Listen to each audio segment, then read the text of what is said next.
estimados, tengan todos ustedes una excelente jornada. Mi nombre es María Emilia Romero Zambrano, pertenezco a la Universidad Técnica Particular de Loja, carrera Derecho. La presente actividad forma parte del requerimiento del Practicum 2, en donde analizaremos las garantías de los derechos de los jóvenes como grupo de atención prioritaria en el Ecuador. Dentro de lo que corresponde a la matriz normativa, voy a hacer hincapié en el artículo 39 de la Constitución, de la mano con el artículo 1 de la Ley de Juventud. Ambos hacen hincapié en el correcto goce de los derechos de las y los adolescentes, de las y los jóvenes, en nuestra normativa ecuatoriana. Cabe recalcar que los derechos de los jóvenes son reconocidos a nivel mundial. Dentro del presente estudio llevaremos a cabo un análisis profundo acerca de la discriminación juvenil. Como base normativa, el numeral 2 del artículo 11 de la Constitución de la República de nuestro país, Ecuador. Bien, es necesario explicar a priori qué es la discriminación, para poder entender posterior cómo se manifiesta y qué consecuencias trae consigo. Bien, ¿qué es la discriminación? La discriminación es un trato con menosprecio ofrecido a otra persona, sea por sus características físicas, étnicas, culturales, socioeconómicas. Generalmente la persona que lo ofrece tiene un aire de superioridad hacia la persona con la que trata. La discriminación se desarrolla en todos los sectores de la sociedad, pero con mayor hincapié en la juventud. Este se ha convertido en el sector vulnerable de esta problemática, que aqueja no solo al Ecuador, sino también al mundo entero. La discriminación nace de diversas causas. Estas son originadas por diferentes estereotipos o prejuicios, que no es otra cosa que una ideología planteada de tal manera que si no se asimila otra a esta, no eres aceptado en un determinado círculo social. Esto hace que las personas sean marginadas de diferentes actividades y por ende de diferentes grupos humanos. La forma más común de ejercer la discriminación es generalmente por factores étnico-culturales. Por citar un ejemplo, un ciudadano de nuestro país, oriundo de la sierra, con tradiciones y costumbres propias de su lugar de nacimiento, se traslada de domicilio a una ciudad de la provincia de la costa. Y como bien sabemos, ellos no cambian sus tradiciones y costumbres en base al lugar donde se encuentran. Esto es causa de discriminación no en una, sino en varios ámbitos. Otra de las causas más comunes es la influencia del grupo.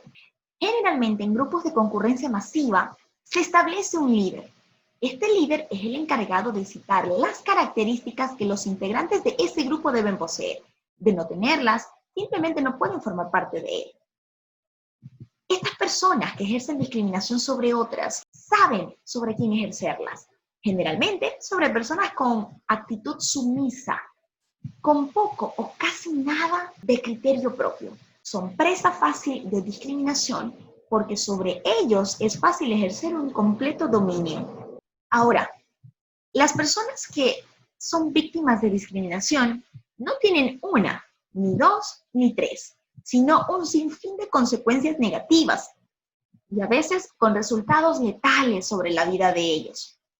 Por citar ejemplos, ellos pueden padecer a corto, mediano, largo plazo miedo, ansiedad, interrupción del sueño, inquietud, incertidumbre, sentimientos de soledad y en casos muy extremos, por la gravedad y la magnitud de la discriminación, puede llegar hasta el suicidio. Bien. Me permito citar un ejemplo de la vida real y no basado específicamente en alguna sentencia o dentro de algún marco legal, sino en base a mi experiencia. Lastimosamente, en mi etapa de la adolescencia, terminando ya casi el colegio, fui víctima de discriminación.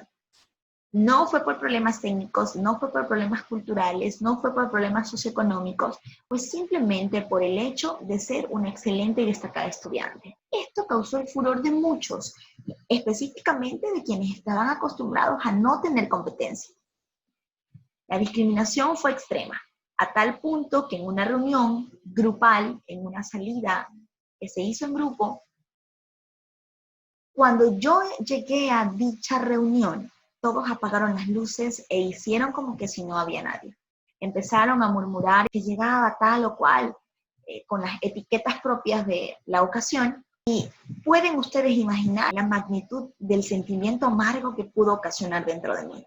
He visto bajo mi propio lente y sentido con mi corazón los efectos letales de la discriminación.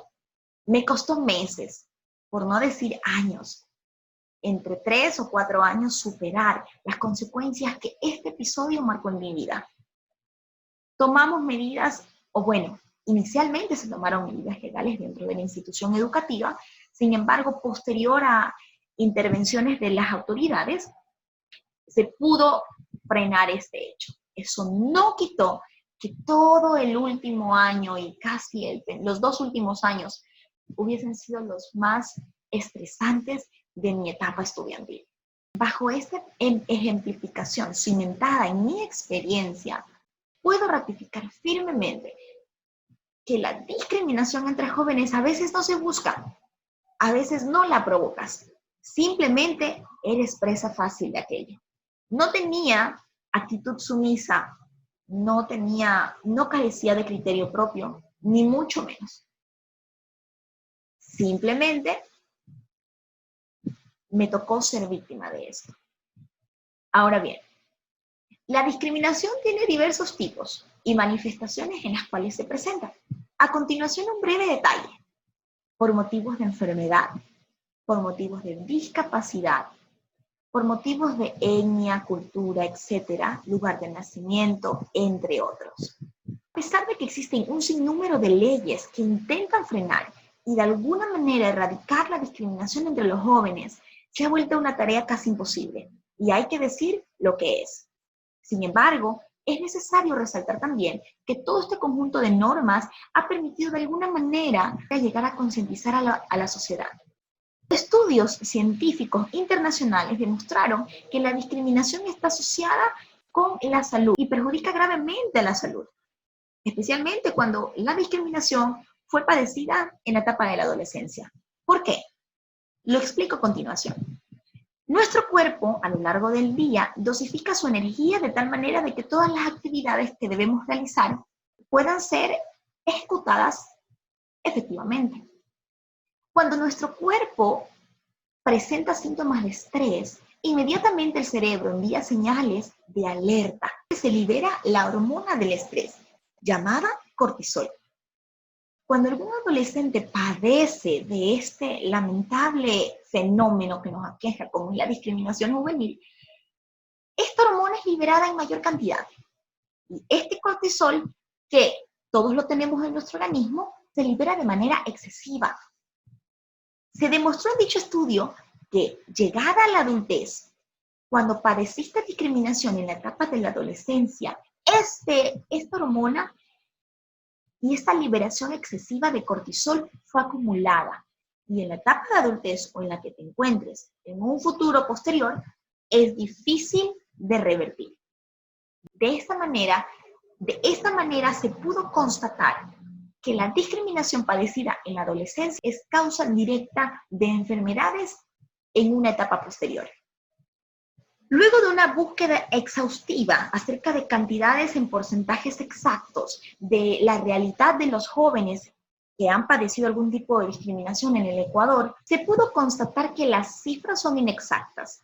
Varias páginas suscritas a Internet ofrecen información no verificadas del tema, lo que hace que los métodos de recolección de datos no sean sistematizados y por ende no sean efectivos, motivo por el cual me limito de dar cifras exactas debido a la carencia de credibilidad de las fuentes, pero sí con referencias aproximadas de las mismas. La edad promedio de discriminación entre los jóvenes, lo más frecuente, se da de 13 a 18 años. Es ahí donde surgen un sinfín de conceptos propios de la persona acerca de la vida y su carácter firme para enfrentar las situaciones. Bien, por lo antes expuesto, debo manifestar que la discriminación en los jóvenes como grupo de atención prioritaria es un mal que definitivamente no va a acabar. Es un virus que evidentemente no va a desaparecer y que probablemente lo volveremos a hablar dentro de unos años. Finalmente, no olvidar que la discriminación no es un contenido que viene insertado en nuestro chip, es un aprendizaje diario. Lastimosamente es algo que aprendemos con el transcurrir de los años, con el transcurrir del tiempo, pero que va a depender mucho de la formación que le sea inculcada en el hogar al adolescente para poder decir no a tiempo y sí a lo correcto. Por todo lo demás, muchísimas gracias por su atención. María Emilia Romero Zambrano, hasta una próxima oportunidad.